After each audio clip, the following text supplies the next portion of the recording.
रहेगा। Okay, between visual acuity and refractive error.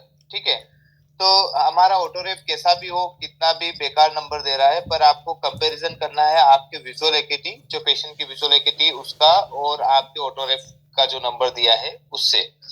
आपको हर कोई ऑटोरेफ का जो भी नंबर आ रहा है वो नहीं डालना है, विजुअल एक्यूटी से थोड़ा सा उसको करेक्ट करिए फिर ठीक है। अब जैसे सपोज मान के चले विजुअल एक्यूटी आपकी 6/6 है,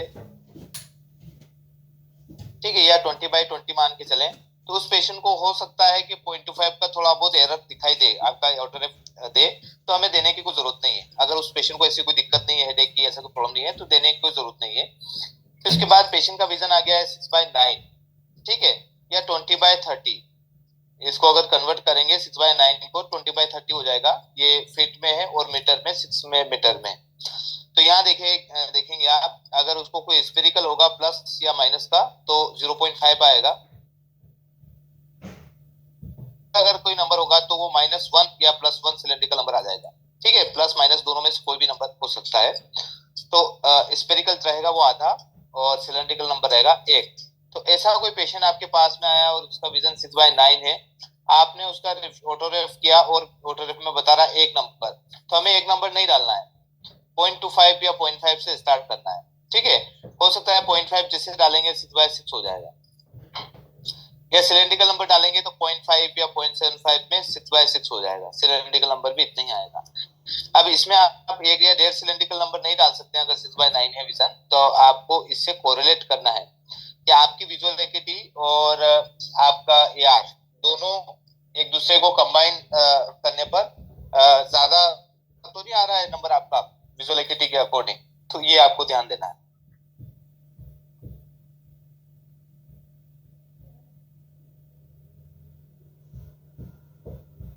ठीक है, इसी तरह 6/12 सपोज विजन है आपका पेशेंट का, और उसके जो नंबर आएंगे स्फेरिकल माइनस या प्लस 0.75 आएंगे, और सिलेंड्रिकल नंबर जो है 1.5 नंबर आएगा।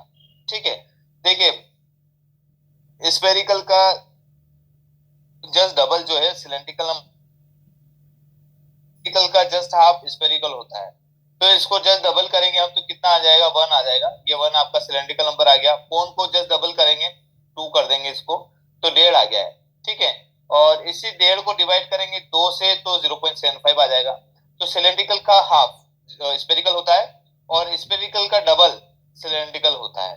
ठीक है, तो ये आपको ध्यान देना है कि इस तरह से सिलेंड्रिकल अगर आपको माइंड आ गया है दिमाग में तो आप सिलेंड्रिकल नंबर बना सकते हैं। इसी तरह देखिए आप 6/18 विजन है किसी पेशेंट का, तो एक स्फेरिकल आएगा, प्लस या माइनस कोई भी हो सकता है, सिलेंड्रिकल नंबर 2 तक आ सकते हैं। हो सकता है पेशेंट 1.5 में ही हैप्पी हो जाए, पर 2 तक का सिलेंड्रिकल नंबर। हाँ हाँ, इसमें कुछ भी नहीं परवाह सर, मैंने जस्ट ये बताया कि भाई पेशेंट का जो विजन है उसके अकॉर्डिंग आपको नंबर देना है। अब यहाँ पर देखिए, जैसे मैंने अभी एक एग्जांपल दिया, जैसे कि स्फेरिकल आया 6/9 विजन है, स्फेरिकल 0.5 तक आएगा उसका, इससे ज्यादा नहीं आएगा। ठीक है, अगर इस स्फेरिकल इतना है और सिलेंड्रिकल आप नंबर आपको अनुमान लगाना है, तो इसको इंटू 2 कर दीजिए, जिससे आपका सिलेंड्रिकल नंबर आ जाएगा। 0.5 को इंटू 2 करेंगे तो 1 आ जाएगा। और अगर आपके पास सिलेंड्रिकल नंबर का आइडिया है तो इसको डिवाइड करेंगे 2 से, तो आपका स्फेरिकल इक्विवेलेंट आ जाएगा 0.5। ठीक है, तो इसी तरह 0.75 को भी आप देख सकते हैं, इसी तरह हो जाएगा। 6/18 विजन है सपोज किसी पेशेंट का, और उसको 1 तक स्फेरिकल आएगा, और सिलेंड्रिकल नंबर जो आएंगे वो 2 सिलेंड्रिकल नंबर तक आ जाएगा। ठीक है, तो इंटू 2 करने पर ये आ जाएगा, जस्ट इसको डिवाइड करेंगे तो आपका 1 नंबर आ जाएगा।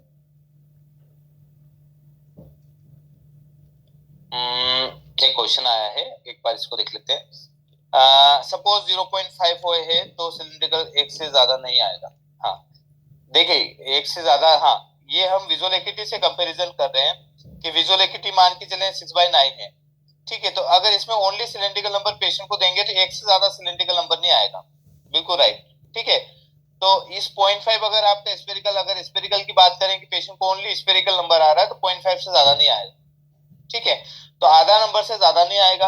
हो सकता है 0.25 का डिफरेंस ऊपर नीचे आप कर सकते हो पेशेंट के विजन के अकॉर्डिंग। पर पेशेंट का एक्यूरेट विजुअल एक्यूटी आपने ली है तो 6/9 ली है, तो उसका स्पेरिकल 0.5 आएगा, सिलेंड्रिकल नंबर 1 आएगा, 1 से ज्यादा नहीं आएगा, हो सकता है इससे कम ही आए। ठीक है, तो विजुअल एक्यूटी के हिसाब से हम नंबर का जो है रिलेशनशिप देख रहे हैं। अगर 6/18 है, हाँ, तो 1 है स्पेरिकल तक आएगा और 2 सिलेंड्रिकल नंबर तक आ सकता है।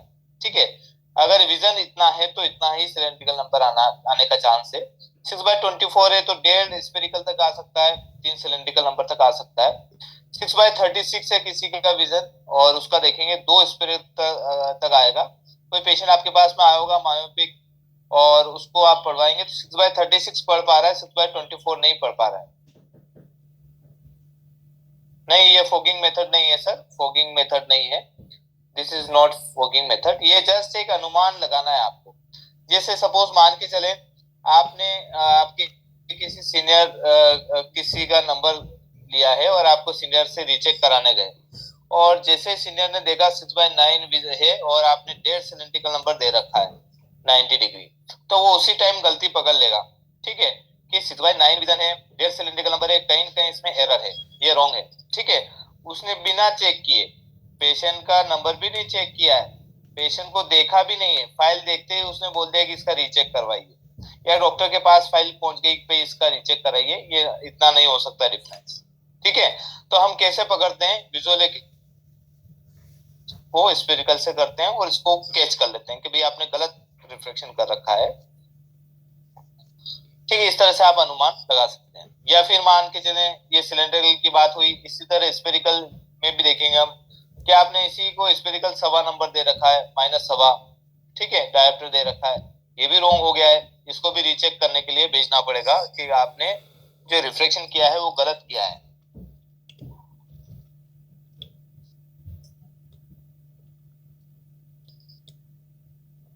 ठीक है, आपको समझ में आया कि इस तरह से हम रिलेशनशिप को देखते हैं।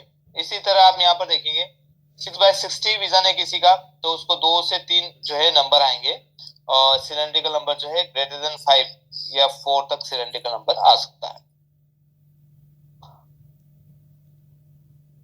ठीक है, तो इस तरह से आप कंपैरिजन कर सकते हैं, किस तरह से गलती बिना पेशेंट को चेक किए हम गलती इस तरह से पकड़ सकते हैं। अब यहाँ पर आप देखेंगे, ये तो हमने सिलेंड्रिकल नंबर और स्पेरिकल की बात की है। अब कंपाउंड नंबर पे आएगा।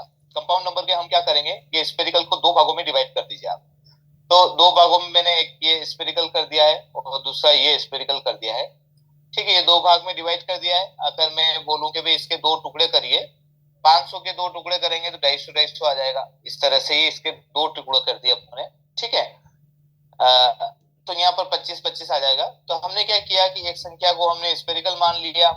ठीक है, ये स्पेरिकल मान लिया और दूसरी जो संख्या है उसको सिलेंड्रिकल नंबर मान रहे हैं। ठीक है, दूसरी संख्या जो है हम सिलेंड्रिकल नंबर मान रहे हैं। तो इस संख्या को हम सिलेंड्रिकल नंबर में कन्वर्ट करने पर क्या होगा, इंटू 2 करना पड़ेगा, तो यहाँ पे 0.5 आ जाएगा। तो -पाव से -आधा सिलेंड्रिकल नंबर, ये आपका प्रिस्क्रिप्शन बन जाएगा। अगर किसी पेशेंट का 6/9 विजन है तो ये हो सकता है। ठीक है, ये प्रिस्क्रिप्शन बन जाएगा।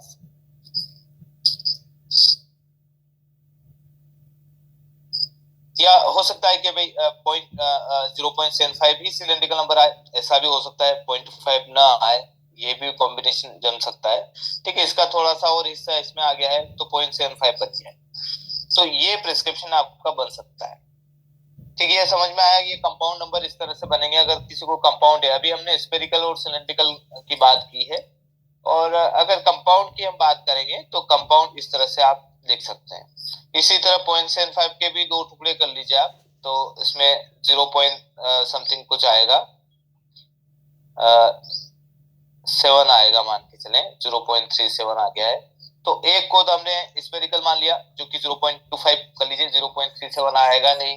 ठीक है, और इसको दूसरे वाले को हमने सिलेंड्रिकल मान लिया है तो सिलेंड्रिकल नंबर आ जाएगा 0.75, ये हो जाएगा। या इसको 0.5 मान लीजिए और इसको 0.5 मान लीजिए, ये भी हो सकता है। तो ये भी प्रिस्क्रिप्शन बन सकता है किसी का विजन अगर 6/12 है। ठीक है, 6/12 है तो ये प्रिस्क्रिप्शन बन सकता है, एक ये बन सकता है। और क्या बन सकता है, एक और आपका बन सकता है माइनस आ सकता है, ये भी प्रिस्क्रिप्शन बन सकता है। और क्या बन सकता है, -1.25 से 1.5 सिलेंड्रिकल नंबर आ सकता है। ठीक है, ये तो इतने सारे चांसेस है आपके नंबर बनने के। ठीक है, अगर किसी पेशेंट को नंबर आ रहा है तो हो सकता है ये नंबर आए, ये आए, ये आए और ये आए। ये डिपेंड करता है आप रिफ्लेक्शन विजुअल एकिटी कितने अच्छे से आपने ले रखी है। ठीक है, तो इसमें आपका सिलेंड्रिकल नंबर में हो गया, जिसको हम बोलते हैं सिंपल मायोपिक एस्टिग्मेटिज्म हो गया है, सिंपल मायोपिया हो गया है, कंपाउंड मायोपिक एस्टिग्मेटिज्म हो गया है। ठीक है, तो ये नंबर हो सकते हैं। एक को भी टुकड़ा करेंगे आप तो किस तरह से कर सकते हैं, ये एक को टुकड़ा करेंगे आप तो -0.5 आ जाएगा, इधर भी -0.5 आ जाएगा, स्पेरिकल मान लिया, और इसी का दूसरे को जस्ट डबल करेंगे तो एक सिलेंड्रिकल। स्पेरिकल का जस्ट डबल जो है सिलेंड्रिकल नंबर होता है, सिलेंड्रिकल का जस्ट हाफ स्पेरिकल होता है। ये तो आपको फॉर्मूला पता ही है। ठीक है, इस तरह से 2 और 3 वाले में भी आप इस तरह से कैलकुलेट कर सकते हैं और ये नंबर बना सकते हैं। तो ये आपके जो विजुअल एकिटी आप किसी पेशेंट की लेते हैं और साथ में जो एआर से नंबर निकालते हैं, तो इसमें ये चीजें आपको देखना चाहिए।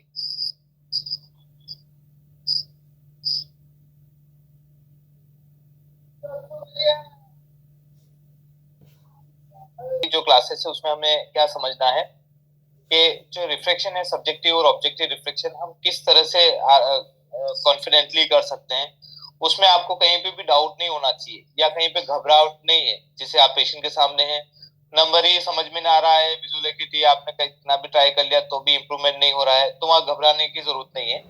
आप आपके कॉन्फिडेंस के हिसाब से जो आपके माइंड में आ रहा है वो करिए। ठीक है, तो वो देखना है। तो किस तरह से हम क्या क्या टेस्ट कर सकते हैं, अगर समझ में नहीं आ रहा है तो हम कौन सा टेस्ट करके वो नंबर निकाल सकते हैं। ठीक है, तो ये आपको चेक करना है। सब्जेक्टिव रिफ्लेक्शन की टेक्निक क्या है उसके बारे में हम बात करेंगे। सीक्वेंस ऑफ सब्जेक्टिव रिफ्लेक्शन, ठीक है, कौन कौन से जो है स्टेप्स हैं उनके थ्रू सब्जेक्टिव रिफ्लेक्शन करना चाहिए। बाइनोकुलर रिफ्लेक्शन, दोनों आंखों का एक साथ रिफ्लेक्शन जब करते हैं उसको बाइनोकुलर रिफ्लेक्शन बोलते हैं। बाइनो का मतलब होता है दो, दोनों आंखें ओपन है उसके बाद रिफ्लेक्शन करना है, बैलेंसिंग। और बाइनोकुलर बेस्ट विजन स्फेरिकल, ठीक है, वो भी हम चेक करेंगे। What is a reflection, reflection क्या है, तो बेसिकली हम determination of the reflective status of the eye. ठीक है, तो रिफ्लेक्टिव स्टेटस जानने के लिए जो हम लेंसेज यूज करते हैं उसको हम रिफ्लेक्शन बोलते हैं। इसमें दो तरह की टेक्निक यूज कर सकते हैं रिफ्लेक्शन को चेक करने के लिए, ऑब्जेक्टिव और दूसरा है सब्जेक्टिव। ठीक है, तो ऑब्जेक्टिव रिफ्लेक्शन में रेटिनोस्कोपी आ गई है, आपका ऑटो रिफ्लेक्टोमीटर आ गया है, ये ऑब्जेक्टिव रिफ्लेक्शन है। और सब्जेक्टिव रिफ्लेक्शन में आप देखेंगे अलग अलग जो है टेक्निक, जैसे कि मान के चलें ड्यूक्रोम टेस्ट, ये एक सब्जेक्टिव रिफ्लेक्शन हो गया है। ठीक है, बार बार आप जो चेंजेस करते हैं, नंबर 0.5 लगाया फिर हटाया, ये सभी जो है सब्जेक्टिव रिफ्लेक्शन में आ जाते हैं, जिसमें आपको मैनुअल तरीका यूज करना रहेगा। सब्जेक्टिव का मतलब होता है पेशेंट और आप दोनों मिलकर नंबर निकालते हैं, दोनों का जो है सपोर्ट चाहिए, दोनों का जो है सपोर्ट के हिसाब से वो आप बना सकते हैं। और ऑब्जेक्टिव में क्या रहेगा कि पेशेंट को ओनली आपके इंस्ट्रक्शन मानने हैं कि आपको चिन यहाँ पे लगाना है, फोरहेड वहां टच करना है, सामने स्टेज देखना है, ब्लिंक नहीं करना है, सामने आपको कोई हाउस दिख रहा होगा या कोई वे दिख रहा होगा उसको देखना है। ठीक है, ये आपका इंस्ट्रक्शन फॉलो करेगा पेशेंट, उसको कुछ बोलना नहीं है, ना उसको आंखों को झपकाना है, इतना कुछ करना है, उसको बस आपको मशीन के सामने बैठ जाना है। ठीक है, और सब्जेक्ट रिफ्लेक्शन में बेसिकली क्या रहेगा, it is a combination of the spherical cylindrical number. ठीक है, ये बेसिकली सिलेंड्रिकल और स्पेरिकल का कॉम्बिनेशन है। आप इस कॉम्बिनेशन के अकॉर्डिंग बेस्ट विजुअल एकिटी ला सकते हैं। मैंने आपको कॉम्बिनेशन अभी बताया कि स्पेरिकल नंबर अगर 6/9 है तो स्पेरिकल नंबर 0.5 आएगा, और अगर मान के चलें कि कॉम्बिनेशन है तो हो सकता है कि 0.5 से 0.25 सिलेंड्रिकल नंबर आ जाए 6/9 वाले में, ये भी एक कॉम्बिनेशन बन गया है। तो जो कॉम्बिनेशन हम करते हैं इसी को सब्जेक्टिव रिफ्लेक्शन बोलते हैं।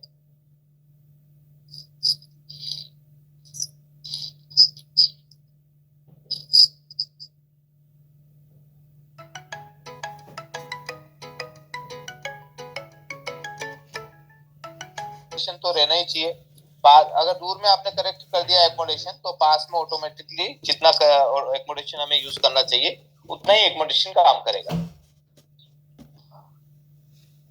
और अगर आपने मान के चले माइनस का नंबर ज्यादा दे दिया, एक्स्ट्रा कर दिया, तो क्या होगा, पेशेंट को बार बार कन्वर्जेंस जो है आंखें अंदर की तरफ ज्यादा धकेलने लग जाएगा और पेशेंट का फोकस बिगड़ जाएगा। ठीक है, और उसको पास में देखने में दिक्कत आने लग जाएगी। पेशेंट जो है पास की जो चीजें हैं उसको ब्लर दिखने लग जाएगी, वहां एकोमोडेशन भी फेल होने लग जाएगा। ठीक है, तो हमें मिनिमम कम से कम माइनस देने की कोशिश करना है।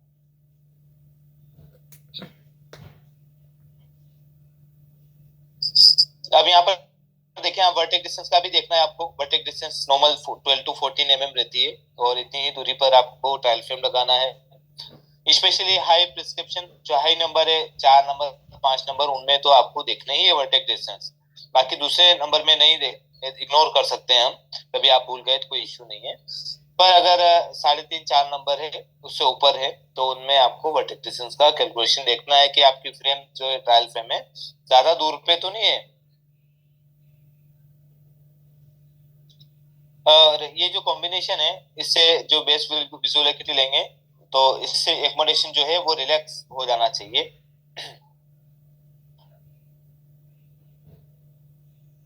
देखिए, सब्जेक्टिव रिफ्लेक्शन में जो टेक्निक है वो इतनी सारी टेक्निक है, जैसे जैक्सन क्रॉस सिलेंडर है, फोगिंग मेथड है, ड्यूक्रोम टेस्ट है, WFTT है, स्टोनोपिक स्लिट है, एस्टिग्मेटिस फैन है, सन ब्रश डायल है, रेड एंड ग्रीन फिल्टर है, मेडॉक्स रॉड है, बाइनोकुलर बैलेंसिंग के लिए जो लेंसेस हम किस तरह से यूज कर सकते हैं, और बाइनोकुलर बेस्ट विजन स्पेयर। तो ये इतनी सारी टेक्निक है किसी भी रिफ्लेक्शन का चेकअप करने के लिए। कोई भी नंबर निकालना है तो आपको ये टेक्निक यूज करना चाहिए। तो हम सबसे पहले आपका फॉगिंग मेथड एक बार समझ लेंगे कि फॉगिंग मेथड होता क्या है। देखिए, जैसे कि जो एकोमोडेशन है,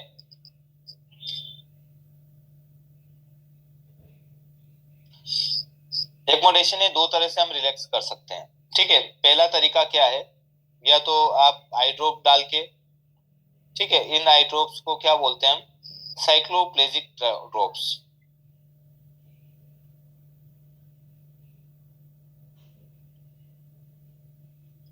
ठीक है, साइक्लोप्लेजिक आई ड्रॉप्स इनका नाम रहता है। और ये ड्रॉप्स अलग अलग आती है, जैसे कि इसका नाम है, देख सकते हैं, ट्रोपिकामाइड है, ठीक है, साइक्लोपेंटोलेट है, हुमाइड है। ये जो ड्रॉप्स है ये क्या करती है, एकोमोडेशन को रिलैक्स कर देती है। ठीक है, एकोमोडेशन को रिलैक्स करने का जो काम करती है ये ड्रॉप्स यूज करते हैं। अब इसमें क्या दिक्कत आती है, एक तो पीपल की साइज, ठीक है, एक दिक्कत ये आती है। और इनका ड्यूरेशन भी, ट्रोपिकामाइड मान के चले 30 मिनट में अपना असर स्टार्ट कर देगी, 45 मिनट में साइक्लोपेंटोलेट, और 2 से 3 घंटे में होमाइड। ठीक है, होमाइड जो है वो अपना असर स्टार्ट कर देती है। तो इसमें एक तो पुतली फैल जाती है, जिससे चकाचौंध सनलाइट की रेज ज्यादा आंखों पे गिरती है, जिससे बात आप देखेंगे वो नॉर्मल हो जाता है। साइक्लोपेंटोलेट में भी ऐसा ही रहता है, ये पूरा 6-8 घंटे तक का असर रहता है इसमें भी।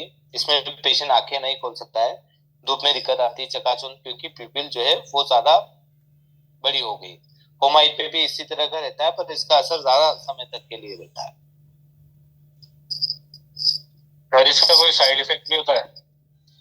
हाँ, इसका साइड इफेक्ट तो बेसिकली ज्यादा कुछ नहीं है। अगर सपोज किसी को ग्लोकोमा है, काला पानी है, तो उसका काला पानी का जो है वो ज्यादा बढ़ सकता है, या फिर उसको काला पानी का अटैक आ सकता है, जिसको ग्लोकोमा अटैक आने का चांस है। बाकी ऐसा कोई साइड इफेक्ट नहीं है ज्यादा। अगर बार बार आप यूज कर रहे, देखिए किसी का तो थोड़ा बहुत तो रहेगा, किसकी जो सिस्टम है वो फेलियर होने का चांस रहता है। प्यूपिल अपनी जगह पे फिक्स हो गई ना, तो वो कॉन्स्ट्रिक्ट हो रही ना, डायलेट हो रही है, ये हो सकता है। मसल्स पैरालिसिस हो गई है, ये रेयरली है, ये जो साइड इफेक्ट है नहीं।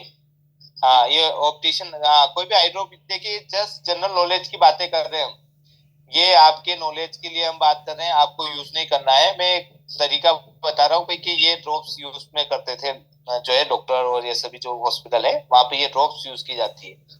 आपके सामने सपोज कोई पेशेंट ये ड्रॉप्स लेके आ गया है, तो आप बोल सकते हैं भाई यार ये आंखों को डायलेट करने की है, अगर ये पेशेंट डाल रखा है तो आपका रिफ्लेक्शन गलत आएगा फिर, है ना। तो ये जस्ट जनरल नॉलेज की है। देखिए ऐसा कोई काम मत करिए जिससे कि आप कहीं पे दिक्कत में फंस जाएं। हमें ओनली रिफ्लेक्शन चेक कर लीजिए आप, और चश्मा बना दीजिए। बाकी आई ड्रॉप कहीं प्रिस्क्राइब नहीं करना है, ना कोई नई सलाह देना है आप लोग को। अपना एक काम है, अपना वर्क है, उसके हिसाब से आप कर सकते हैं। एडवाइस दे सकते हैं कि भाई यार वहां दिखा दीजिए, आप उस अस्पताल में दिखा दीजिए, यहाँ दिखा दीजिए। बाकी अपनी तरफ से डॉक्टर बनने का नहीं रखना है आप लोग को। देखिए कोई दिक्कत अगर स्टार्ट हो जाती है तो फिर वो उसको संभालना बड़ा मुश्किल हो जाता है, ठीक है। या किसी का सुपरविजन में आप वर्क कर रहे हैं तो फिर तो कोई दिक्कत नहीं है। फिर उनसे आप पूछ लीजिए भाई यार ये सर ऐसी ऐसी दिक्कत है, फिर हम क्या करें, ठीक है। पर लास्ट मोमेंट में अगर कोई वो दिक्कत ज्यादा हो गई तो फिर वो भी आपका साथ छोड़ देगा। तो हमें ऐसा कोई नहीं करना है। ये नॉलेज के लिए, जस्ट जनरल नॉलेज, ठीक है। तो ये जो ड्रॉप्स हैं ये काम करती है, एक्मोडेशन को रिलैक्स करती है। एक्मोडेशन रिलैक्स करने पर क्या होता है कि जो एक्यूरेट नंबर आने चाहिए, जो बेस्ट एक्यूरेसी आना चाहिए, वो मिल जाती है आपको, ठीक है।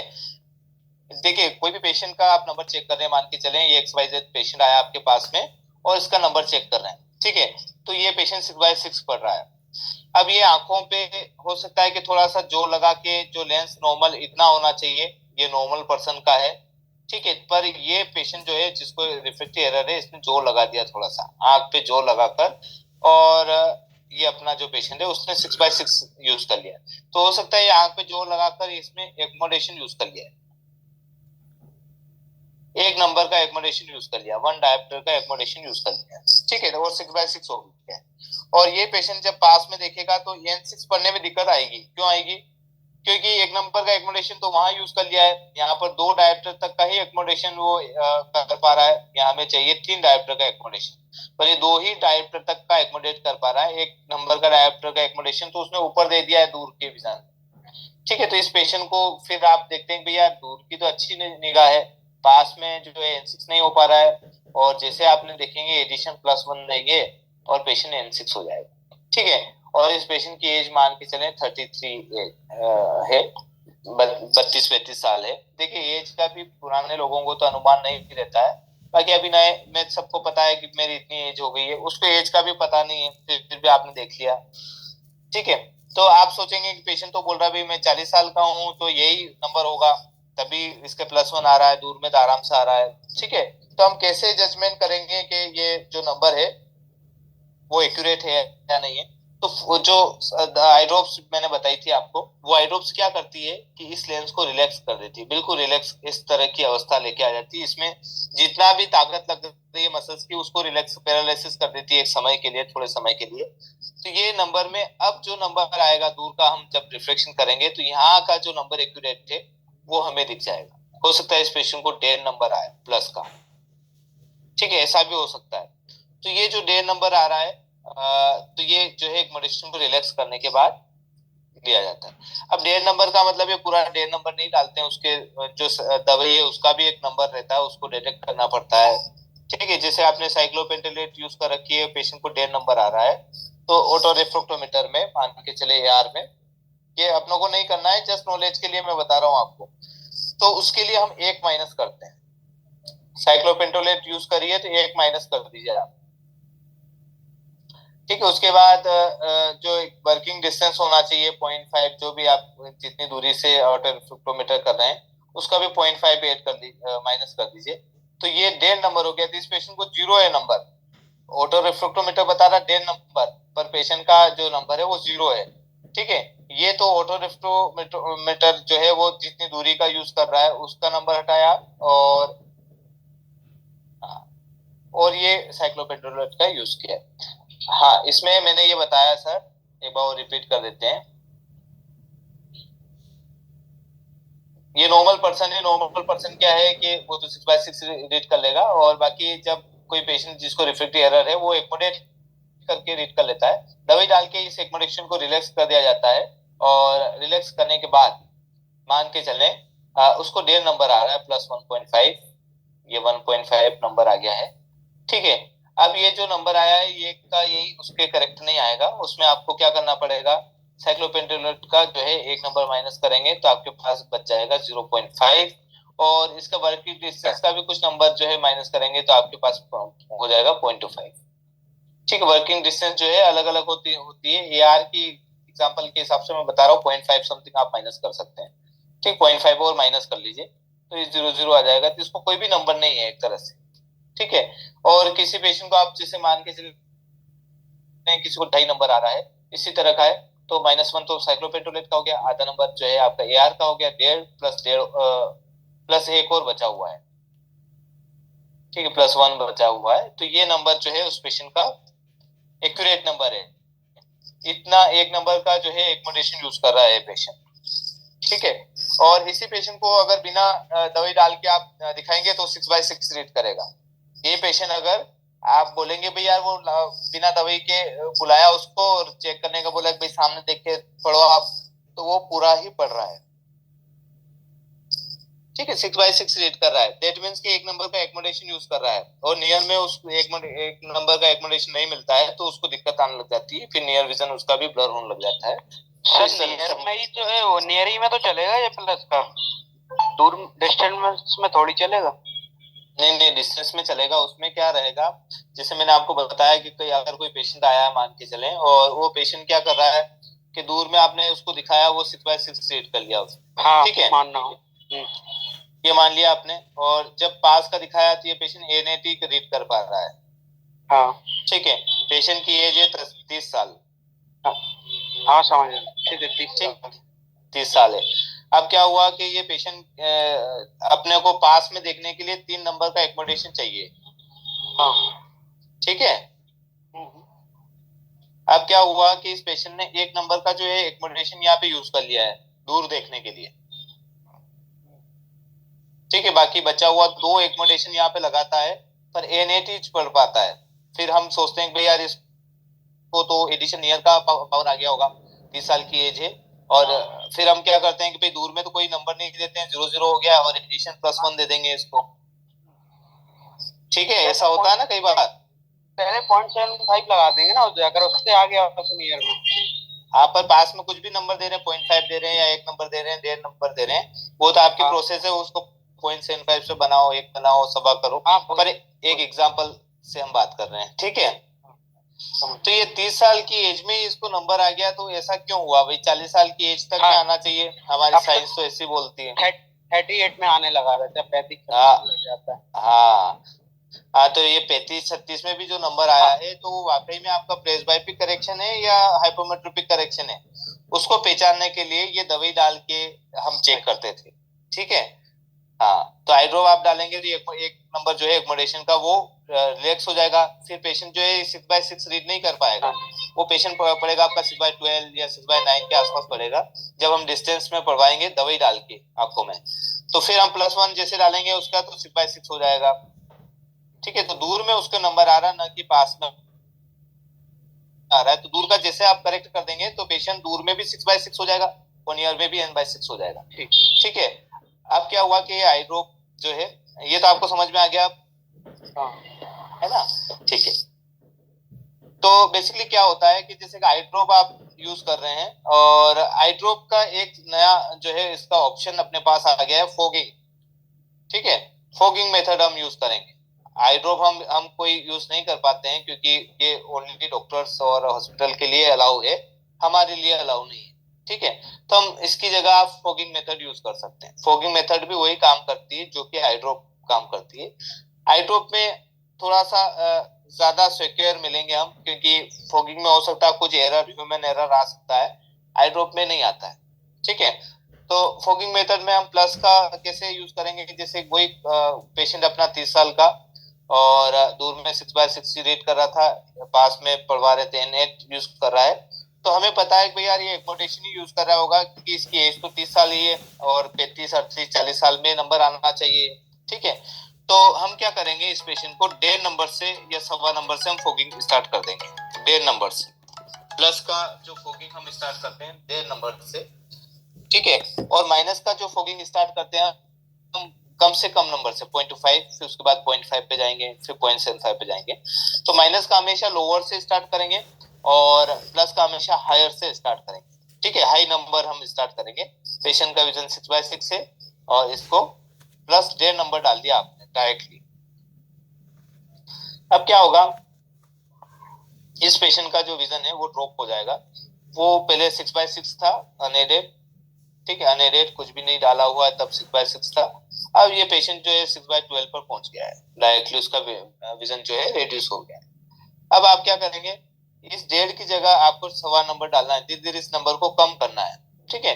तो डेढ़ नंबर के ऊपर आप सवा डालेंगे, ठीक है, यहाँ पर आपने सवा डाला, ये सवा, तो ये दोनों मिलके एक टाइम आज नंबर हो जाएगा आपके 2.75, ठीक है। और उसके बाद आप ये डेढ़ हटा लेंगे, फिर सवा बच जाएगा। आपको ऐसा नहीं करना है कि डेढ़ हटाने के बाद फिर सवा डालिए, ऐसा नहीं करना है। आपकी ट्रायल फ्रेम ब्लैंक नहीं होना चाहिए किसी भी समय, ठीक है। जब भी ब्लैंक हो गई तो फिर ये आपका डिस्टर्ब हो गया है। ये जो हम स्टेप बाय स्टेप जो उतर रहे हैं, कोई सीढ़ी है और सीढ़ी पर हम इस तरह से उतर रहे हैं, इस तरह से, ठीक है। अगर आपने यहाँ पर जो है डेढ़ नंबर रखा है, डेढ़ नंबर के बाद आपके पास सवा आना चाहिए, सवा के बाद आपके पास एक आना चाहिए, एक के बाद 0.75 आना चाहिए। अगर आपने ये डेढ़ यहाँ पर है और उसके बाद जैसे आपने पूरे ही ब्लैंक कर दिया, मान के ये डेढ़ है, ब्लैंक कर दिया, पूरा ये इतना बीच में गैप आ गया, फिर वापस से हम ऐसे जाएंगे, फिर सवा पे जाएंगे, फिर वापस, तो ये गड़बड़ हो गई, ये नहीं करना है। हमें क्या करना है, इस तरह के स्टेप में लेना है, डेढ़ नंबर के ऊपर सवा नंबर डालेंगे और फिर डेढ़ नंबर हटाएंगे।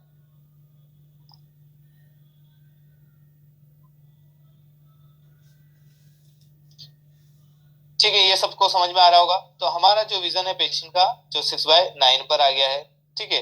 फिर आप क्या करेंगे, सवा के ऊपर एक नंबर डाल देंगे, फिर सवा हटा लेंगे, फिर एक बचेगा आपके पास में। पेशेंट का विजन जो है 6/6 पार्शियली हो सकता है या 6/6 पूरा करेक्ट हो गया है, ठीक है। सर फिर हम क्या माइनस भी डाल देंगे ना अपन? नहीं, वैसा नहीं करना है आपको, माइनस नहीं करना है। जैसे अपन माइनस डालेंगे, जैसे अपन प्लस डेढ़ लगा रहे हैं, जैसे उसे कम करना है तो अपन -0.25 डाल दिए तो उसके बाद वो वैसे ही कम हो जाएगा ना। और फिर एक नंबर, फिर आपको सवा के ऊपर वापस डालना है, तो एक नंबर डालना है, फिर क्या करेंगे आप? एक नंबर डालना है ना। हाँ। तो अपन +1 करना है उसे, तो अपन 0.25 हटाने के बाद उसमें -5 डाल देंगे, 0.5 डाल देंगे। तो उससे क्या होगा कि आपका जो एकोमोडेशन है वो ज्यादा फ्लक्चुएट होगा। हमें एकोमोडेशन को स्थिर रख के काम करना है, अच्छा है ना, तो इसलिए हम ऐसा नहीं कर सकते। तो फिर क्या होगा कि आपको 1 के ऊपर 0.75 डालेंगे और उसके बाद 1 हटा लेंगे और 0.75 रखेंगे, तो पेशेंट का विजन 6/6 आ जाएगा, ठीक है। तो ये आपकी फॉगिंग मेथड हो गई। इस पेशेंट को 0.75 देंगे तो हो सकता है पेशेंट आपका 6/6 भी हो गया और n/6 भी हो गया। एज है इस पेशेंट की 30 साल। तो ये हमें पता लग गया है कि ये पेशेंट जो है 0.75 का एकोमोडेशन यूज कर रहा था डिस्टेंस के लिए, इसकी वजह से ये पेशेंट जो है पास का देखने में दिक्कत आ रही थी, ठीक है। तो इस तरह से हम पकड़ सकते हैं कि पेशेंट जो है हाइपरमेट्रोपिक है या फिर प्रेसबायोपिक करेक्शन, अर्ली प्रेसबायोपिया है।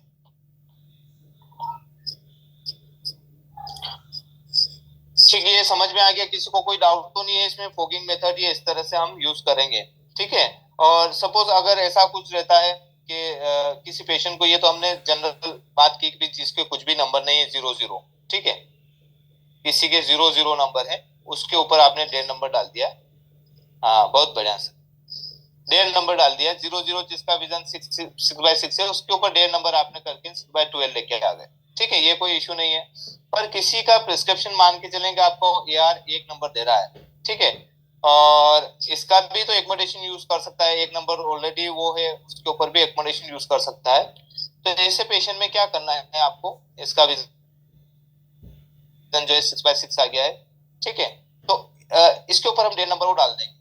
जैसे पेशेंट का विजन 6/6 आ गया +1 के बाद, और इसका फोगिंग करना है मान के चले, तो फोगिंग करने के लिए आपको क्या करना है, एक नंबर के ऊपर आपने वापस डेढ़ नंबर डाल दिया है।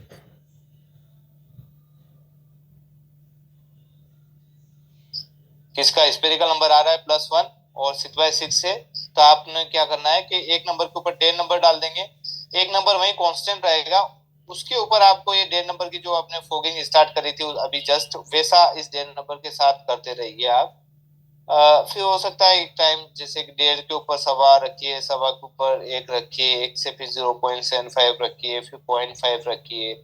ठीक है, ऐसे धीरे धीरे आप, अगर पेशेंट जैसे कि बिना फोगिंग के ही बिल्कुल क्लियर 6/6 रीड कर रहा है, दैट मीन्स कि उसके कोई भी एकोमोडेशन यूज नहीं हो रहा है, उसको +1 आप प्रिस्क्राइब कर दीजिए, कोई दिक्कत नहीं। पर अगर 0.5 मान के चलें कि भाई ये पेशेंट जो है 0.25 होने के बाद ज्यादा क्लियर दिख रहा है, तो इसका सवा नंबर हो गया। फिर ये 0.5 का एकोमोडेशन जो है वो यूज कर रहा था, उस एकोमोडेशन को रिलैक्स कर दिया। देखिए किसी पेशेंट की हेडेक की प्रॉब्लम क्यों होती है, किस वजह से हेडेक होता है, अपना जो आंख में। सर जो ये +1 नंबर था, ये मशीन ने दिया था या ये हमने निकाला है? जो आपने निकाल, हाँ कहीं से भी आप निकाल सकते हैं, मशीन ने दिया मान के चलें, ये आर ही देगा, तभी आपने +1 डाल दिया और ये 6/6 आ गया पेशेंट। और इसमें अभी भी आपको डाउट लग रहा है कि यार इसमें फोगिंग करना चाहिए, पेशेंट की हेडेक की कंप्लेन थी, या फिर आपको ऐसा कुछ लगा माइंड में, तो आपने इसका फोगिंग भी एक बार ट्रायल कर लिया। ठीक है, देखिए जो पेशेंट आता है आपके पास में वो हेडेक की कंप्लेन लेके आता है, अधिकतर जो पेशेंट रहेंगे हेडेक की कंप्लेन लेके आते हैं। तो मेनली जो हेडेक होता है वो, हाँ एक हेडेक की कंप्लेन लेके आते हैं सभी। तो बेसिकली आप यहाँ पर देखेंगे जैसे कि आई बॉल है, ठीक है, और इसके अंदर जो है ये आपकी आइरिस आ गई, यहाँ पर इस तरह की आइरिस आ गई है। फिर यहाँ पर सिलेरी मसल्स आ गई है, सिलेरी मसल्स आ जाएगी, और यहाँ सस्पेंसरी लिगामेंट्स आ जाते हैं, ठीक है, इस तरह से। और यहाँ आपका लेंस आ गया।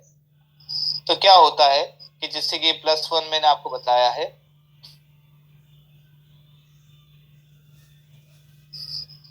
तो +1 जैसे मैंने बताया कि पेशेंट एकोमोडेट कर रहा है, तो ये मसल्स क्या करती है कि इस लेंस को 1 नंबर, जैसे ये मान के चलें हमें यहाँ पर 1 नंबर की रिक्वायरमेंट है, और एकोमोडेशन जो 20 डायप्टर तक का वो रिलैक्स कंडीशन में है, और ये 21 नंबर बना लेता है अपने आप को, क्योंकि यहाँ पर क्लियर देखना है आपको, सामने जो ऑब्जेक्ट दिख रहा है उसको क्लियर देखना है, तो यहाँ 21 नंबर बना लिया।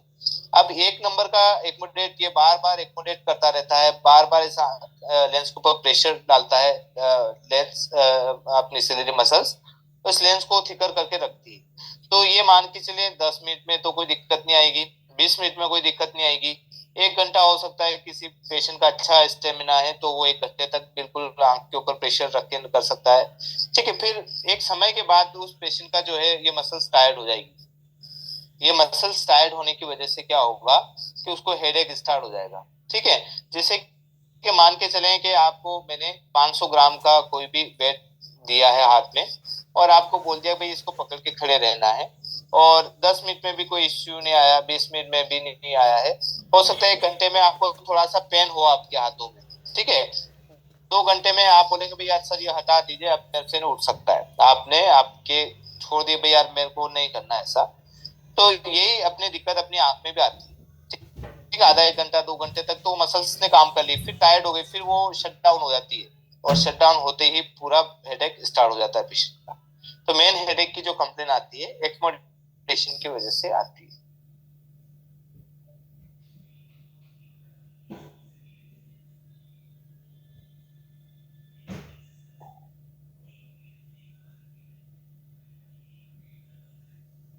AR में क्या देखता है, ऐसा पेशेंट को प्रेजेंट का, ऐसा प्रेजेंट का, ये समझ में नहीं आया सर। हेडेक, इचिंग, पानी ज्यादा आ रहा है, ये 3 मेन कंप्लेन। हाँ देखिए, इचिंग और ये चीजें तो एलर्जी की कंडीशन आ जाती है, एलर्जी में फिर पानी आता है, हेडेक आती है बिल्कुल, उसके बाद इचिंग की कंप्लेन लेके आती है, बिल्कुल राइट राइट राइट। चंदन जी बोल रहे भाई रिपीट कर दीजिए। देखिए ये जस्ट मैंने जैसे कोई पेशेंट आपके पास में जो हेडेक की कंप्लेन लेके आता है, वो क्यों कंप्लेन लेके आता है, उसका रीजन क्या है, नंबर की वजह से। देखिए 80% जो केस है वो नंबर की वजह से दिक्कत आती है उनको, हेडेक है, गिटनेस है, चक्कर आना है, ठीक है, ये सभी चीजें जो है 80% चश्मे की वजह से दिक्कत आती है। तो बेसिकली जैसे मैंने आपको बताया कि ये जैसे कि अपने ये आइरिस हो गई है, जैसे कि बार वो एग्जांपल समझ लेते हैं, ये आपकी सिलेरी बॉडी हो गई है, ये सस्पेंसरी लिगामेंट्स हो गए, ये लेंस हो गया है, ठीक है। अब क्या होता है कि इस पेशेंट को मान के चलें इसकी एज 30 साल है, और पेशेंट जो है नियर में प्रॉब्लम कर रहा है, बाकी दूर में उसको 6/6 है, फिर भी हेडेक की कंप्लेन लेके आ रहा है, ठीक है। तो इसमें क्या हुआ है, ये पेशेंट क्या है कि एक नंबर का एक्मोडेट यूज कर रहा है, और एक्मोडेशन कहाँ से यूज कर रहा है, यहाँ पर सिलियरी मसल जो है इस लेंस को एक्मोडेट कर रही है। एक्मोडेट का मतलब इसकी पावर को बढ़ा रही है, ठीक है। लेंस की ऐसी फ्लेक्सिबिलिटी है कि इसमें 17 से लगा के 25 नंबर तक ये बना सकता है, 17 से 25 नंबर तक बना सकता है। और जो अपना कोर्निया है उसका जो डायोप्ट्रिक पावर 40 है वो कांस्टेंट रहता है, उसमें कोई भी चेंजेस नहीं हो सकते हैं। 40 का 41 नहीं होगा, 40 का 39 नहीं होगा। बाकी लेंस में इतनी फ्लेक्सिबिलिटी रहती है, ये टेलीस्कोप की तरह काम करता है। इसमें जूम इन भी कर सकता है, जूम आउट भी कर सकता है, ठीक है। तो ये जूम इन और जूम आउट जो है वो थोड़े समय के लिए तो ओके है, कुछ समय के लिए तो ओके, पर ज्यादा समय के लिए जो है दिक्कत स्टार्ट हो जाती है। तो ये पेशेंट क्या करता है कि एक नंबर का जो है एक्मोडेट यूज कर रहा है, एक्मोडेशन यूज कर रहा है, ताकत लगा रहा है इस मसल की सहायता से, और लेंस ने 20 का 21 नंबर बना लिया, मान के चले 20 का 21 बना लिया। अभी एक नंबर का जो एक्मोडेशन है वो किसी ऑब्जेक्ट को देखने के लिए यूज कर रहा है। मान के चले कि कोई मूवी देख रहा है किसी डिस्टेंस पर, ठीक है, किसी थिएटर में गया है, मूवी देख रहा है, और उसको 20 मिनट 30 मिनट में तो कोई दिक्कत नहीं आई, ओके रहा, ठीक है। जिसे 1 घंटा हुआ है उसको हेडेक होना स्टार्ट हो गया है, ठीक है। और 2 घंटे में तो वो बाहर आ गया, भाई यार मेरे को तो मूवी देख रही, मेरे को सिर दर्द हो रहा है, मुझे गोली चाहिए, गोली खानी है, ठीक है। तो ये दिक्कतें क्यों आती है, क्योंकि ये मसल जो है एक आधे घंटे के लिए तो ताकत लगा के आपके नंबर को क्रिएट कर देती है, पर लंबे समय में थक जाती है। उसी तरह जैसे मैंने एक एग्जांपल बताया, 500 ग्राम का कोई भी वेट आप उठा लीजिए हाथ में, आपको 1 घंटे तक खड़े रहने का बोलेंगे, यार हाथ में पकड़ के ना आपको खड़े रहना है, कोई इश्यू नहीं आया, ठीक है। 1 घंटे में थोड़ा पेन वेन होना स्टार्ट हो गया ना, आपको तो अनकंफर्टेबल होने लग गया। 2 घंटे में उस 500 ग्राम को आप 50 किलो के बराबर आपके हाथ में दिखने लग जाएगा। 500 ग्राम जो है 50 किलो के वेट की जैसा फील होने लग जाएगा। तब आप इसको बाहर फेंक देंगे आप कि भाई यार मेरे को नहीं उठा सकता हूँ। उसी तरह इसमें भी यही होता है कि आंख पे जो एक्मोडेशन यूज होता है वो एक समय आंख जो है टायर्ड हो जाती है, और वो टायर्डनेस जो है काफी बढ़ जाती है।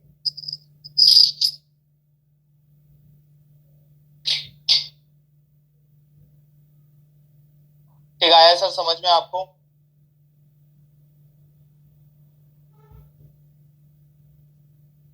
चंदन जी आपके लिए मैंने रिपीट किया है। अगर सर चश्मे में नंबर नहीं हो तो तब भी सर दर्द हो सकता है, हाँ हो सकता है, ठीक है। उसके अलग अलग रीजन हो सकते हैं। उसमें रीजन में क्या हो सकता है, या तो पेशेंट जो है तो उसका कन्वर्जेंस पुअर हो, अपने आंख की से रिलेटेड मैं बात कर रहा हूँ, बाकी फिर दूसरी दिक्कतें हो सकती है। एक तो मैंने आपको बताया एक्मोडेशन का है, ठीक है, एक्मोडेशन ज्यादा यूज कर रहा है, माइनस का हो या प्लस का, दोनों में एक्मोडेशन यूज कर रहा है, हाँ। फिर उसके बाद उसका कन्वर्जेंस पुअर हो सकता है आंख के हिसाब से, ठीक है। ये दो प्रॉब्लम हो सकती है, या पेशेंट को ड्राई आई हो, आंखें सूखती है, ठीक है, उसमें भी हेडेक हो सकता है। हाँ रूपा जी बोल रहे हैं माइग्रेन।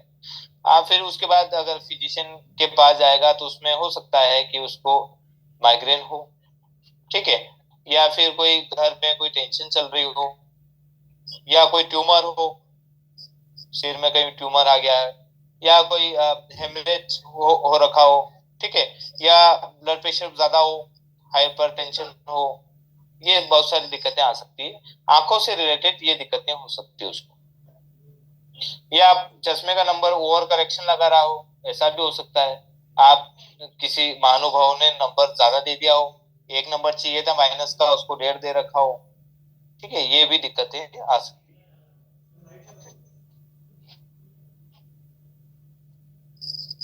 बिल्कुल ठीक है। आपके कोई क्वेश्चन हो अभी तक की क्लास से रिलेटेड तो आप पूछ सकते हैं। अब देखिए इसमें तो मैंने प्लस का बताया, माइनस में फोगिंग कैसे क्या करेंगे। माइनस में आपको लोअर से जाना है। जैसे आपको पता चल गया पेशेंट का विजन जो है 6/12 है, ठीक है, तो हम 0.5 से फोगिंग स्टार्ट कर देंगे।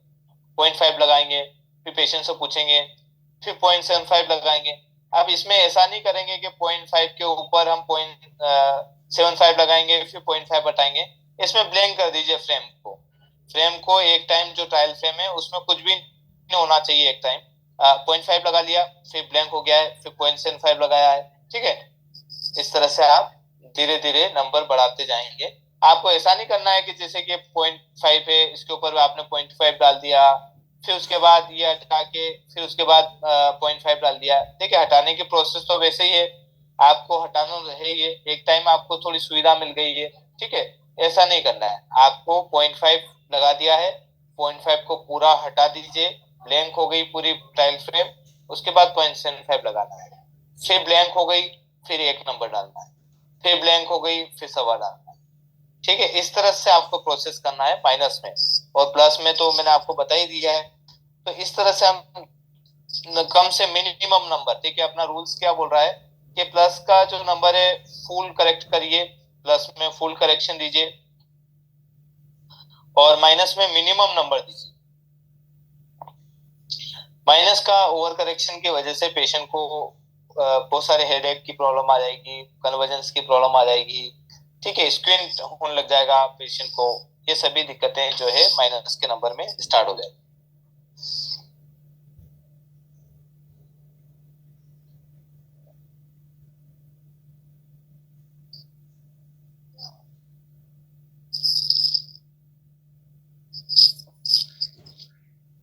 आपके कुछ क्वेश्चन है तो पूछ सकते हैं। सर ये जो हम फॉगिंग करेंगे प्लस से, जी जी, तो पहले हमें इसमें 6/6 करना है, उसके बाद फॉगिंग करनी है, या फॉगिंग करके 6/6 लाना है? देखिए आप जैसे 6/6 आप लेके आ गए तो और अच्छी बात है, डायरेक्टली आप फोकिंग भी कर सकते हैं। बाकी 6/6 लेके आ जाइए आप, वो ज्यादा अच्छा है। पेशेंट जैसे आपके पास कोई पेशेंट आया है 6/6 ही ऑलरेडी, तो आप इसके ऊपर फोकिंग कर लीजिए। या पेशेंट का कोई एआर आपका नंबर दिया है कि सवा नंबर दिया है आपका, उसके बाद सवा नंबर डाला आपने, 6/6 हो गया है। अब इस सवा नंबर के ऊपर आप सवा नंबर डाल दीजिए फोकिंग के हिसाब से, फिर आपको फोकिंग करना है। तो पहले 6/6 लेके आ जाइए। अगर किसी पेशेंट को ऐसे हेडेक की या ऐसा आप लग रहा है तो पहले 6/6 लेके आ जाइए आप।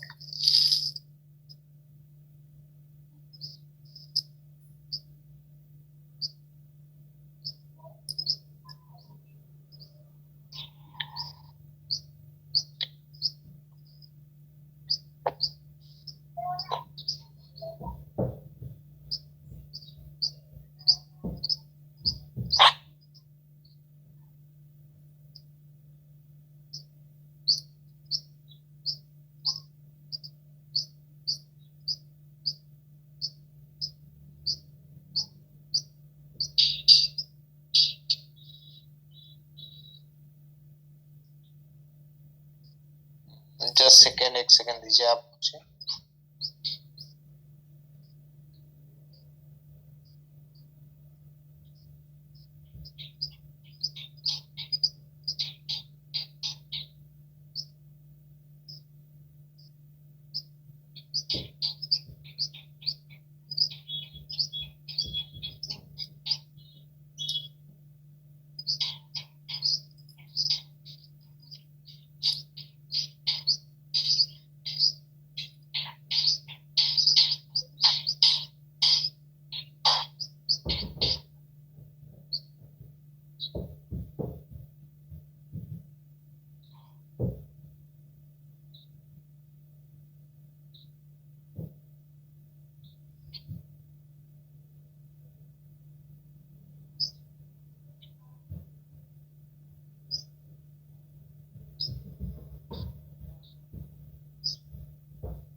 हेलो हाँ सर बोलिए। सर, अगर सिलेंडर नंबर हो तो फिर कैसे करेंगे फॉगिंग प्लस में? देखिए सिलेंड्रिकल नंबर कभी भी चेंजेस नहीं होते हैं, तो सिलेंड्रिकल नंबर के साथ तो कुछ छेड़छाड़ करना नहीं है अपनों को। आपको ओनली सिलेंड्रिकल नंबर जैसे मैंने आपको बताया कि दो मेरिडियन के बीच का डिफरेंस है सिलेंड्रिकल नंबर। तो आप जैसे कोई पेशेंट का किसी का सिलेंड्रिकल नंबर आया है 0.75 मान के चले, तो आप इसके सामने प्लस का 1.5 नंबर लगा के फोगिंग स्टार्ट कर दीजिए। आप सिलेंड्रिकल नंबर वहीं पे रखिए, जो आपने एक्सिस वेरीफाई की है जितना रखा है वहीं पर रखिए। अब इसको आप थोड़ा सा जो है कम ज्यादा बढ़ा कम करते जाइए, सिलेंड्रिकल नंबर अपना वहीं पर रखिए जितना है।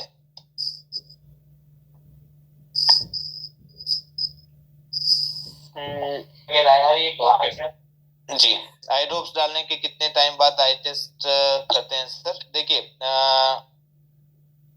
इसमें जो आई ड्रॉप्स डालते हैं लोग, साइक्लोपेंटोलेट तो 45 मिनट में, 30 मिनट में ही हो जाता है। वैसे 30 मिनट में वो जब पिपिल फुली डायलेट हो जाती है, उसको चेक करना पड़ता है हर 15-15 मिनट में। जैसे पिपिल पूरी डायलेट हो जाती है फिर आई टेस्ट कर सकते हैं, ठीक है, 15-20 मिनट, 25 मिनट। हुमाइट में जो है वो आप 1-1.5 घंटे बाद चेक कर सकते हैं। एट्रोपिन को एक दिन के बाद चेक कर सकते हैं। आज रात को एट्रोपिन डाला और दूसरे दिन चेक कर लिया है, ऐसा कर सकते हैं।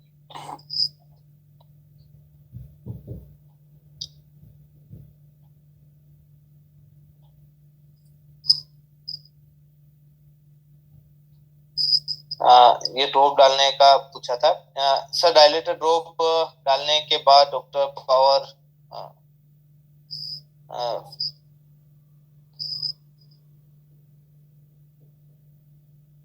हाँ देखिए, इसको पीएमटी बोलते हैं, पीएमटी, पीएमटी, ठीक है, पीएमटी, ठीक है। पीएमटी में क्या होगा कि पोस्ट माइड्रेटिक टेस्ट, मतलब माइड्रेटिक का मतलब होता है डायलेशन, ठीक है। दो तरीके, तो डायलेट, मैंने आपको एक वर्ड लिखा है, डायलेट, डायलेट, और एक माइड्रेसिस, ये दोनों ही एक ही नाम है, ठीक है। तो क्या होता है कि दवाई डाली आपने, कोई भी आई ड्रॉप डाली आपने, और डालने के बाद नंबर जो निकाले आपने, जैसे +1 नंबर निकाल लिया है इस पेशेंट का, जैसे एग्जांपल था 6/6 आ गया है, ठीक है।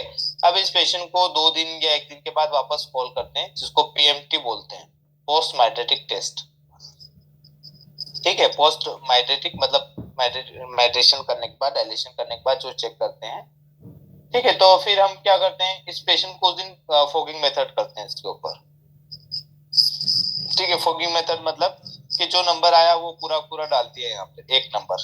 अब पेशेंट को पढ़ने का बोल रहे हैं, तो पेशेंट हो सकता है 6/9 पर आ रहा है, फिर हम फॉगिंग मेथड के थ्रू इसको 0.75 लाएंगे और 6/6 कर लेंगे, ये पेशेंट को प्रिस्क्राइब कर देंगे,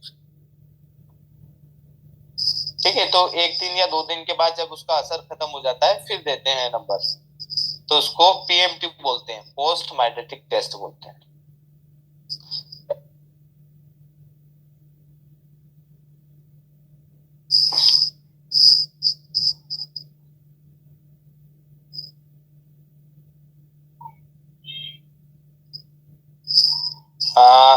हाँ भरत जी बोले भाई टाइम का कितना गैप होना चाहिए।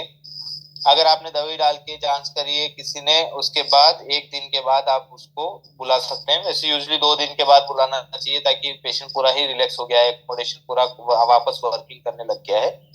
2 दिन के बाद आप बुलाइए किसी पेशेंट को, 2 दिन के बाद फॉलोअप लेते हैं।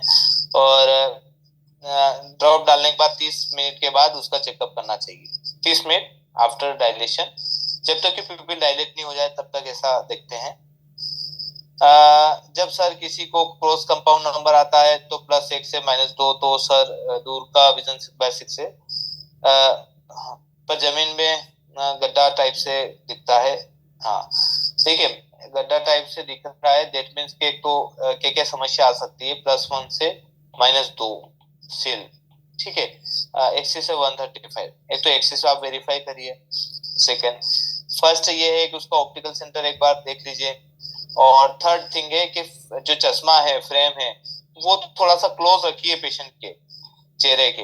ये वीडी जो वर्टेक्स डिस्टेंस है वो कम से कम रहना चाहिए, ठीक है। ये 3 तरीके हैं। पेशेंट को अगर हाई सिलेंड्रिकल नंबर है तो उनकी दिक्कत आती है, आप सही बोल रहे हैं, हाई सिलेंड्रिकल नंबर में ये इशू आते हैं। आप 2 ही नंबर बोल रहे हैं, 3-4 नंबर में दिक्कतें आती है। हाँ हाँ हाँ, भले 180 हो सर, हाँ राज जी 180 है, कोई बात नहीं। तो अगर ये मान के चले इसी कहीं भी क्रॉस कंपाउंड हुआ या हाई सिलेंड्रिकल नंबर, इसमें ये इशू आते हैं, पर धीरे धीरे ये इशू रिजोल्व हो जाते हैं, पेशेंट उसको हैबिचुअल कर लेता है। और फिर कई बार आप चश्मे की फिटिंग थोड़ा सा और टाइट कर देते हैं, फ्रेम को आंखों के पास में लेके आ जाते हैं, तो ये दिक्कतें खत्म हो जाती हैं।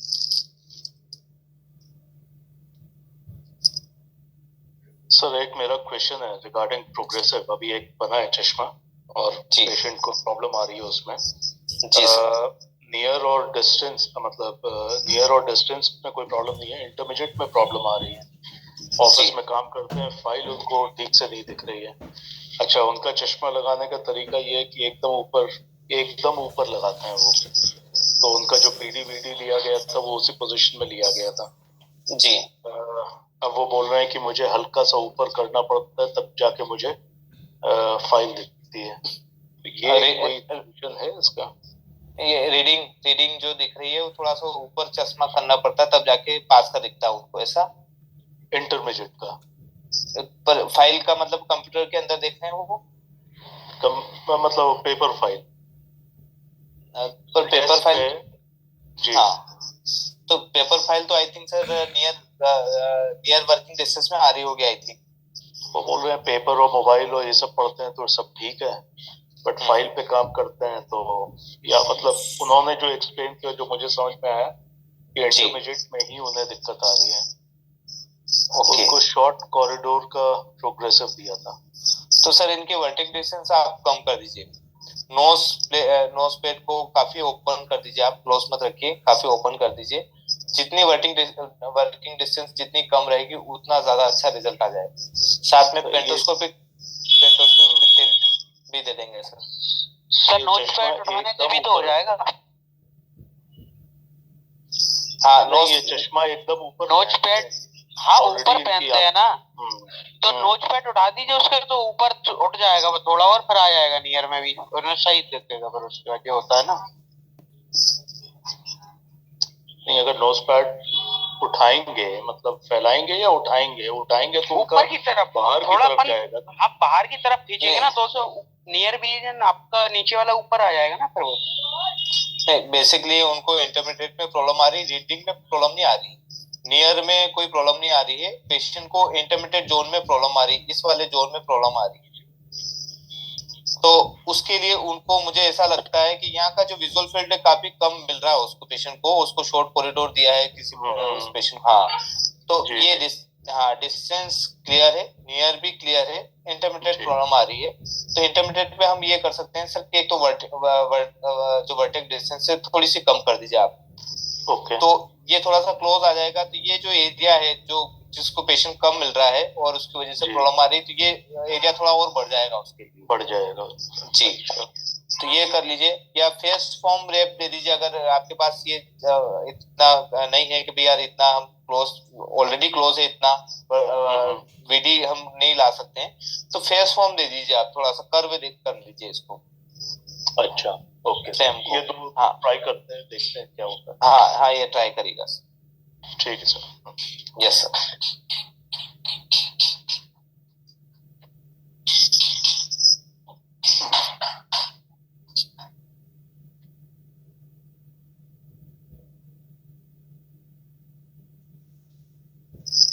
विशाल जी, अगर आपके पास रेटिनोस्कोपी आपको आती है तो एक बार जो है लाइट जो है आंख पे कर दीजिए, आप मार लीजिए रेटिनोस्कोपी से।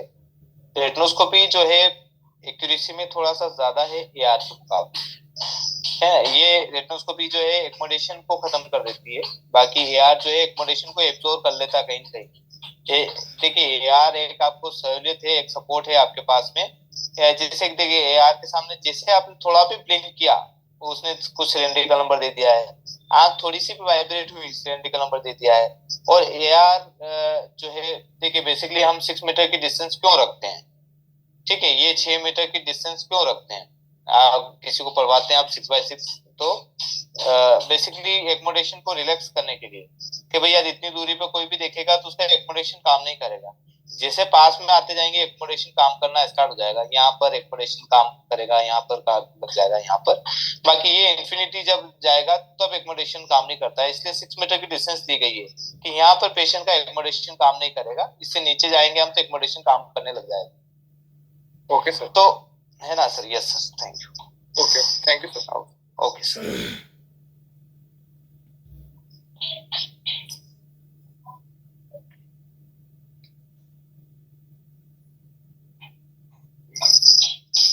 ये चंदन जी बोल रहे भाई कंपाउंड नंबर कैसे निकलता है?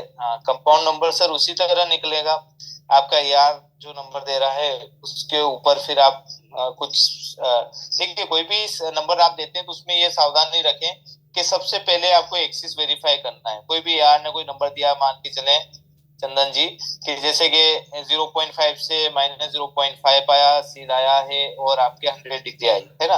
तो हम क्या करेंगे, सबसे पहले एक्सिस को वेरीफाई करना है। ठीक है, आपने ये नंबर डाल दिया और एक्सिस को वेरीफाई तब करना है जैसे ये नंबर डाला, पेशेंट का विजन 6/9 तक आ गया, मान के चले कि पूरा पूरा करेक्शन ऐसे डाल दिया आपने, कुछ भी कम ज्यादा नहीं किया। अब 6/9 आया तो आपको क्या करना है, 6/12 वाली लाइन लेके आ जाइए, इससे थोड़ी सी अच्छी वाली लाइन रहेगी उस पेशेंट के लिए। फिर ये 100 जो एक्सिस है इसको 10-10 डिग्री थोड़ा रोटेट करिए, इधर रोटेट करिए 110 कर दीजिए, फिर इधर जो है 90 कर दीजिए आप। ठीक है, ये 100 हो गया है। तो इस तरह से रोटेट करके देखिए कि भाई कहाँ पे ज्यादा अच्छा दिख रहा है पेशेंट को, 110 की तरफ या 90 की तरफ या 100 पे। ठीक है, ये सबसे पहले आप पुख्ता कर लीजिए कि आपकी एक्सिस ओके है। फिर उसके बाद हम क्या करेंगे कि amount of cylindrical number check करेंगे। अमाउंट ऑफ सिलेंड्रिकल नंबर को जो है बेस्ट जो विजन है आपका 6/9 वहां पे लेके आ जाएगी, 6/12 से हम 6/9 पे पहुंच जाएंगे। एक्सिस वेरिफिकेशन में हमें ये 1 लाइन बिलो करना है, जो भी पेशेंट पढ़ रहा है उससे 1 लाइन नीचे, नीचे का मतलब जो अच्छी लाइन है पेशेंट के लिए। अगर मैं अच्छी लाइन का बोल रहा हूँ तो 6/12 सबसे बेस्ट लाइन है उसके लिए, अगर 6/9 रीड कर रहा है ये इजीली रीड कर लेगा, इसमें डिफिकल्टी आएगी। ठीक है, आपको अगर इसी में करेंगे तो एक्सिस वेरीफाई नहीं कर पाएंगे। तो फिर आप क्या करेंगे कि 0.5 है, 0.5 के ऊपर 0.75 डाल के देखेंगे अभी ज्यादा अच्छा दिख रहा है या पहले अच्छा दिख रहा है। तो ऐसे हम सिलेंड्रिकल नंबर को वेरीफाई करेंगे। जैसे आपने सिलेंड्रिकल नंबर जो है वेरीफाई कर लिया है, अब ये जो नंबर है सिलेंड्रिकल नंबर, ये आपका परमानेंट हो गया है कि भाई यार ये नंबर और ये एक्सिस तो होगी, आपका स्पेरिकल कुछ भी हो सकता है, वो चेंज करेंगे हम। ठीक है, तो एक मेरिडियन को आपने परफेक्ट फिट कर लिया है, अब दूसरी मेरिडियन हो सकता है 19-20 कहीं पे हो। ठीक है, उसके लिए हम क्या करेंगे, या तो आप इसको फोगिंग मेथड कर लीजिए। ठीक है, या इसी में फोगिंग मेथड में आप करेंगे तो हो सकता है कि 0.5 की जगह 0.5 हटा के 0.75 डाल के देख लीजिए, या ये दोनों हटा के 0.25 डाल के देख लीजिए। तो आप इस तरह से जो ऊपर नीचे करके इसी को हम फॉगिंग मेथड बोलते हैं, ये करके आप नंबर निकाल सकते हैं। तो ये आपका कंपाउंड नंबर हो गया है। जो आप बता रहे थे कंपाउंड नंबर कैसे निकालेंगे, इस तरह से आप निकाल सकते हैं। तो सबसे पहले हमें एक्सिस वेरीफाई करना है, और एक्सिस वेरीफाई 1 लाइन बिलो करना है, जो बेस्ट लाइन है उससे 1 लाइन बिलो। ठीक है, जो सबसे अच्छी दिखेगी। फिर उसके बाद अमाउंट ऑफ सिल वेरीफाई करना है, और उसमें बेस्ट जो विजुअल एक्यूटी है उस पे जाना है आपको। फिर स्पेरिकल करेंगे, फिर स्पेरिकल के बाद हम ड्यूक्रोम पे जाएंगे। ड्यूक्रोम आगे चल के हम बात करेंगे ड्यूक्रोम टेस्ट क्या होता है। बाकी 3 स्टेप तो आपको अभी फिलहाल करना ही है।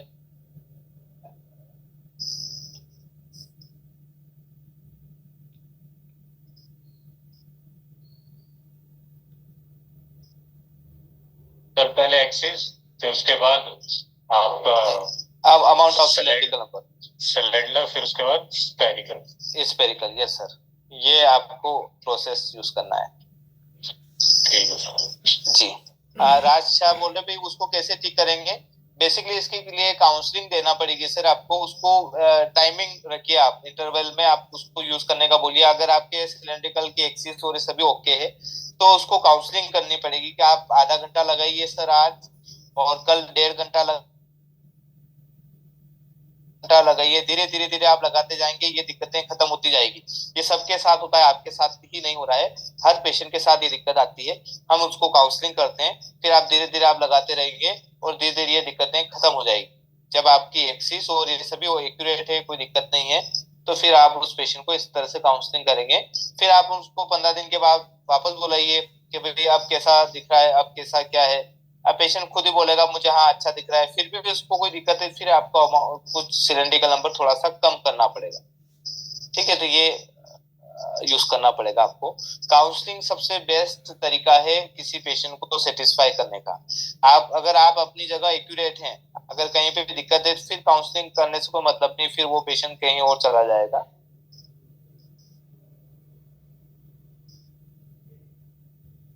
हाँ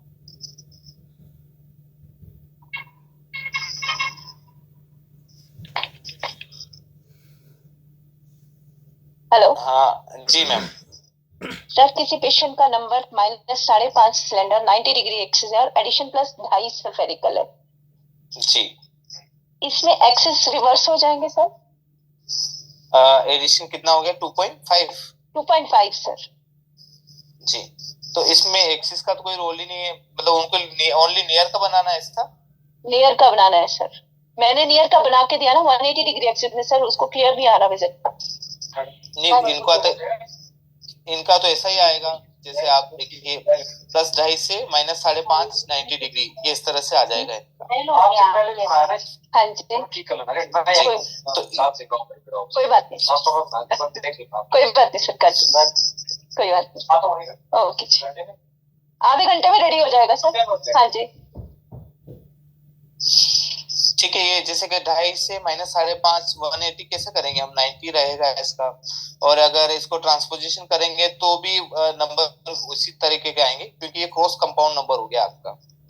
मतलब सर जो सिलेंड्रिकल पावर है वो आप एक्सिस चेंज नहीं कर सकते अगर हाई नंबर पे है।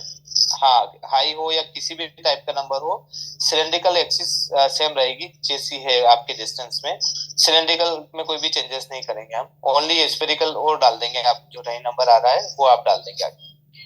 अगर सपोज सर ये क्रॉस कंपाउंड अवेलेबल ही नहीं और प्लस में लगाना हो आपको, तो फिर क्या ऑप्शन है सर? नहीं, इसका सिलेंड्रिकल नंबर थोड़ा सा कम कर दीजिए आप। इस तरह से कर सकते हैं कि जैसे कि सपोज 2.5 से -5.5 है, 90 डिग्री आपका ये प्रिस्क्रिप्शन बन रहा है नियर करेक्शन के लिए। तो हम क्या करेंगे कि इसमें से एक नंबर हटा देंगे, एक नंबर हटाएंगे तो 4.5 आ जाएगा, 90 कर लेंगे। और यहाँ पर हम एक नंबर हटाएंगे तो इधर आधा नंबर आ जाएगा, +2 आ जाएगा, +2 से 4.5 नंबर हम दे देंगे, फिर भी क्रॉस कंपाउंड आएगा सर, ये है ना? तो भी हाँ, ये जब तक इक्वल, जब तक एक्सिस हायर है, जब तक सिलेंड्रिकल अमाउंट हायर है फ्रॉम स्फेरिकल से, तो तब तक तो क्रॉस कंपाउंड आता ही रहेगा। और इसमें एक्सिस सेम ही रहेंगे? एक्सिस सेम ही रहेगा, बिल्कुल। मैंने 180 पे लगाया ना सर, तो वो उसको तब प्रॉब्लम हो रहा है। हाँ, राइट, उसको 90 कर दीजिए, हो जाएगा उसका इशू खत्म। ठीक है sir, thank you so much sir. Okay, आप थैंक जो यू मैम। बता रहे हैं सेकंड वाला जो सोल्यूशन दिया है हाई नंबर का, हाई सिलेंडर का, और इसमें +2 कर दिया इंस्टेड ऑफ +2.5, वो तो उसका आधा आपने कर दिया, एक नंबर माइनस किया और उसका आधा। तो ये परसेंटेज वाइज ये क्या है, 100% एकदम फिट बैठेगा? नहीं, 100% नहीं सर, एक्चुअल में ये नंबर मिल ही नहीं रहा है। हाँ, नंबर मिल नहीं रहा है, बट मैं जानना चाह रहा था कि ये कितना कैसा लाइक कस्टमर को फील होगा। नहीं, बेसिकली सर एक्चुअल में क्या होगा कि ये जो वर्किंग डिस्टेंस थी 25 सेंटीमीटर की उस पेशेंट की, अब वो पेशेंट 30 से 35 सेंटीमीटर पर थोड़ा सा अपने आप को एडजस्ट करके इस जो है रीड कर लेगा। ओके, ठीक। सर एक्चुअली इसका सिलेंड्रिकल नंबर हाई है ना, तो एकोमोडेट करने में इसको कोई प्रॉब्लम नहीं होगा +2 लगा के। जी हाँ, है ना सर, यही रीजन है ना इसका? हाँ, बेसिकली अपनों ने क्या किया है कि तो वो अपने आप को एडजस्ट कर लेगा ना। एक्वोडेशन तो ओनली स्फेरिकल पे ही काम करता है, सिलेंड्रिकल नंबर पे बहुत कम काम करता है। पर अगर नंबर नहीं मिल रहा है तो कहीं से थोड़ा बहुत तो एडजस्ट करेंगे हम। बाकी आप जो बोल रहे हो उस तरीके से भी होता है, उसमें भी पेशेंट जो है कंफर्टेबल हो जाता है। वो सिलेंड्रिकल स्फेरिकल नंबर में एकोमोडेट करता है ना सर, सिलेंडर हाई है तो एकोमोडेट कर लेगा। ठीक है sir, okay, thank you sir. Okay ma'am, ठीक है, फिर सबके क्वेश्चन हो गए तो क्लास यहीं फिनिश करते हैं। सर कैटरेक्ट कैसे रिमूव करते हैं ये आप ना यूट्यूब पे जाके वीडियो देखिए सर, सिंपल वे है कैटरेक्ट रिमूव करने के लिए। सबसे बढ़िया आप वीडियो देखिएगा पराज जी, जिससे आपको समझ में आ जाएगा।